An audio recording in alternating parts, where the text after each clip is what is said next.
எதிர்பார்க்கும் பாசம் ஒரு இடத்தில் தடைப்பட்டால் அதனால் ஏற்படும் வலி அதிகம்தான். ஆனால் அதை நீ உன்னை பக்குவப்படுத்த பயன்படுத்திக்கொள். கடினம்தான், ஆனால் இதுவே நிரந்தரம். யதார்த்தமாக இருப்பதும் யதார்த்தத்தை ஏற்றுக்கொள்வதும் அவ்வளவு சுலபமானது அல்ல. பல வழிகளையும் ஏமாற்றங்களையும் தாங்கிய பிறகே இதுதான் யதார்த்தம் என ஏற்றுக்கொள்கிறோம்.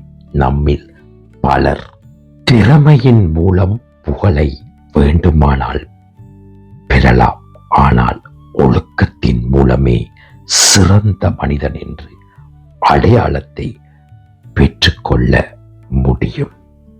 நிம்மதியாக நீ வாழ வேண்டுமெனில் உன் மனதின் கவலைகள் தூண்டிவிடும் சிலரை சந்திப்பதையும் அவர்களை பற்றி சிந்திப்பதையும் நீ தவிர்ப்பது அவசியம்.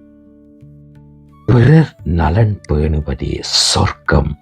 மற்றவர்களின் வளர்ச்சி கண்டு மனம் புழுங்குவதே நரகம். திரும்பி பார்க்கும் பொழுது இவ்வளவு துயரங்களை கடந்து வந்திருக்கிறோம் என்று பெருமை கொள்ள வைத்து விடுகிறது இந்த வாழ்க்கை. பக்குவம் என்பது என்னவென்றால் புரிந்து கொள்வதோ புரிய வைப்பதிலோ இல்லை, புரிய வைக்க முடியாது என்பதை புரிந்து கொள்வதே. சில அமைதிகள் 1000 வார்த்தைகளை விட வலிமையானது. அந்த கடுமையான சூழலை கடந்து வந்தவர்களுக்கு மட்டும்தான் இது புரியும். நம் வாழ்க்கையில் வரும் எல்லோரும் நமக்கு வழிபோக்கர்கள் தான்.